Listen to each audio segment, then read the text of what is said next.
Today, farm shows like this one in Woodstock, Ontario tend to look fairly similar. But there have been lots of different types of farm shows over the years, including going back to the beginning of the last century, where something called the Winnipeg Motor Trials was pretty popular and very unique for its time. So to find out what was really happening back then at the Winnipeg Motor Trials in the early part of the 20th century, I'm going down into the archives here at the Glacier Farm Media Building.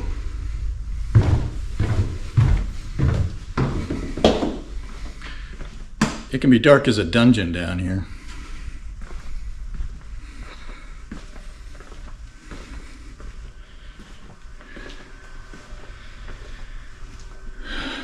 All I have to do is search through all of these old archived magazines that the company has owned or come into possession of over the years, find out when the trials were, get to the page that reports on them. Well, I found the section down here, and these old binders with collections of some very old issues of the Grain Growers Guide are all here, and they're a little rough, conditions a little mangled, but I think I found at least 1 year's reference to the Winnipeg Motor Trials. Let's go have a look. Okay, up here where we have some light, here's a look. Page 14 of the 1910 Grain Growers Guide from August 3rd. The Farm Motor Competition. Leading firms of the continent who manufacture farm tractors had entries at the Industrial Exhibition. The Winnipeg contest is considered by these companies as the premier event in tractor circles. There were two classes of tractors being tested. Class A, the gas tractors up to 20 brake horsepower, and steam tractors. 17 entries in all, 11 gasoline and the rest steam.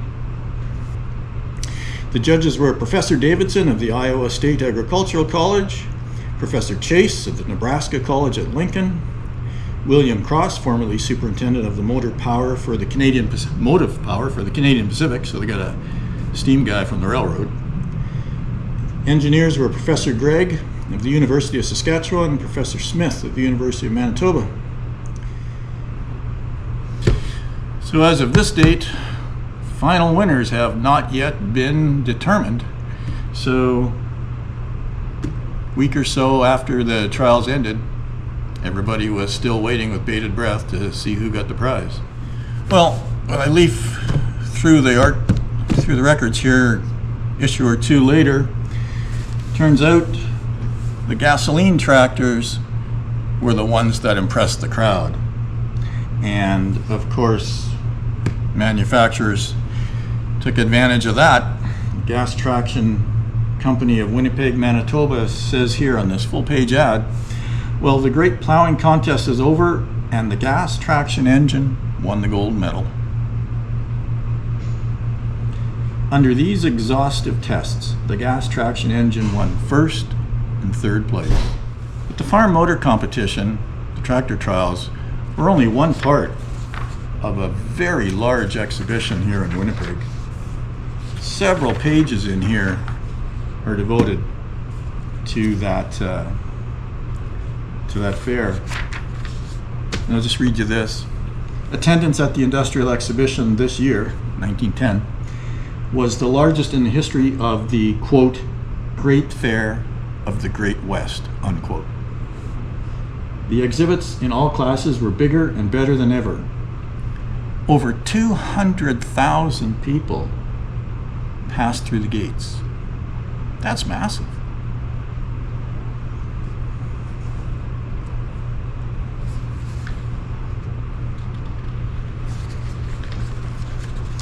I think I could spend the whole day going through these old farm magazines to see just how different life was back then.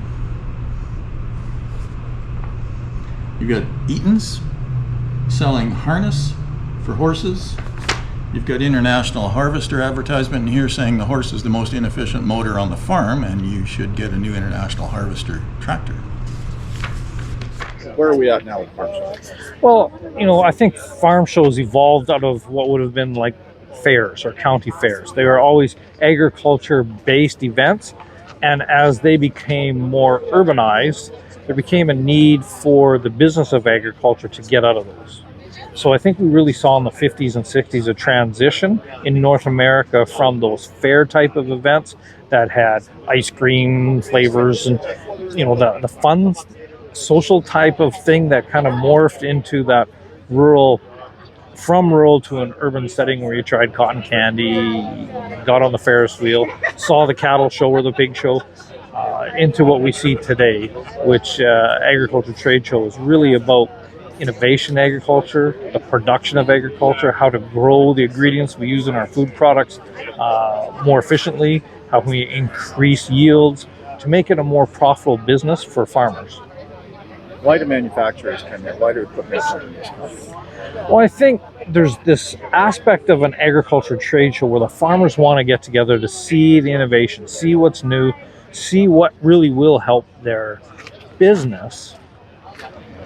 And of course, to do that, they need the manufacturers and the dealers to attend those shows. So it's a bit of a chicken and egg. Which one's more important, or which one came first or second? I think they actually have to work together to have an event like this. You have to have great exhibits of great equipment and technologies that the farmers want to see on large numbers, and yet those companies who invest their time and space into something like this, they need a great number of farmers to make it worthwhile, to get the return on investment. The economies of scale are important on the farm. Are they important in the farm? They are.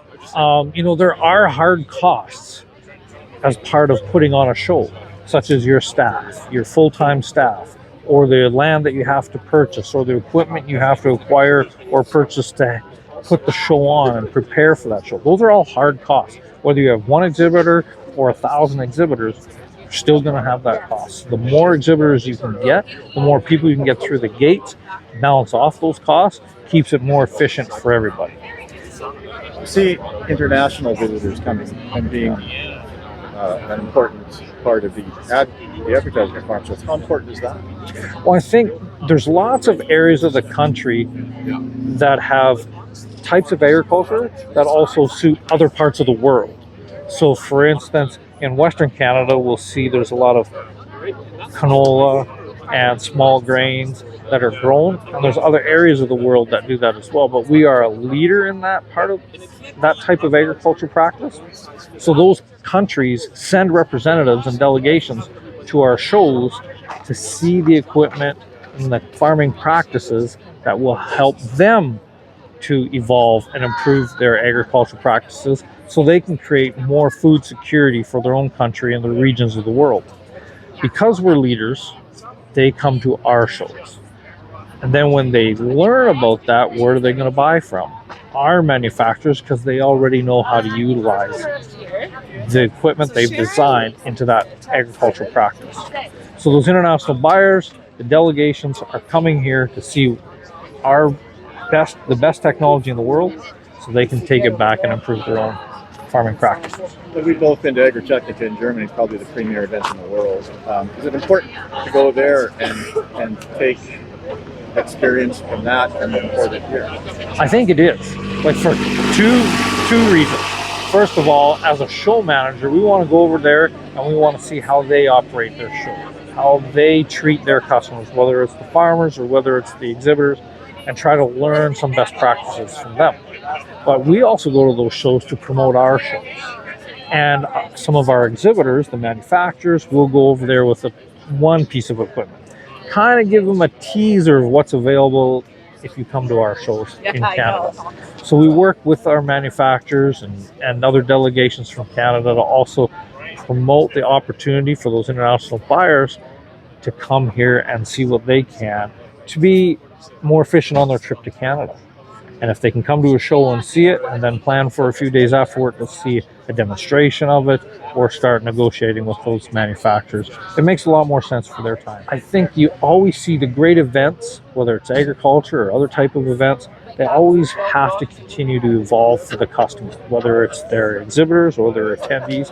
You have to offer something that is new and exciting, things that maybe aren't even on the market yet, but concepts that farmers can go home and think about. I think this might really work, and they can start some long-term planning as well. Only 20 years ago is when we saw GPS really start to hit the agriculture market, and now you think about all the sensor technology driven type of innovation that's happened in agriculture that's made farming so much more of a strong business than it was prior to that. Those are the types of things farmers want to come and see. So we as shows have to continue to evolve to understand the needs of those types of products when they hit the market.